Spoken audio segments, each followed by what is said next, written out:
1 Chronicles chapter 10, verse 1-14. Now the Philistines fought against Israel, and the men of Israel fled from before the Philistines, and fell down slain in Mount Gilboa.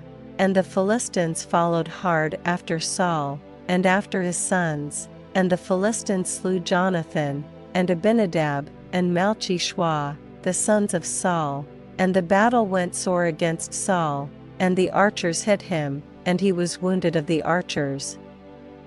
Then said Saul to his armor-bearer, Draw thy sword, and thrust me through therewith, lest these uncircumcised come and abuse me. But his armor-bearer would not, for he was sore afraid. So Saul took a sword, and fell upon it, and when his armor-bearer saw that Saul was dead, he fell likewise on the sword, and died. So Saul died, and his 3 sons, and all his house died together. And when all the men of Israel that were in the valley saw that they fled, and that Saul and his sons were dead, then they forsook their cities, and fled, and the Philistines came and dwelt in them. And it came to pass on the morrow, when the Philistines came to strip the slain, that they found Saul and his sons fallen in Mount Gilboa.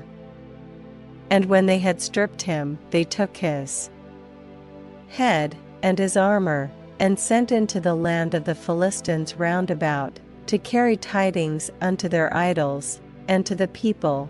And they put his armor in the house of their gods, and fastened his head in the temple of Dagon.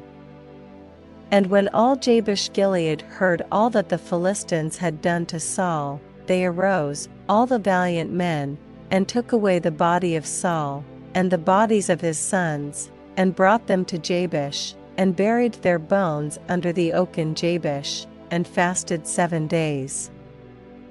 So Saul died for his transgression which he committed against the Lord, even against the word of the Lord, which he kept not, and also for asking counsel of one that had a familiar spirit, to inquire of it, and inquired not of the Lord. Therefore he slew him, and turned the kingdom unto David the son of Jesse.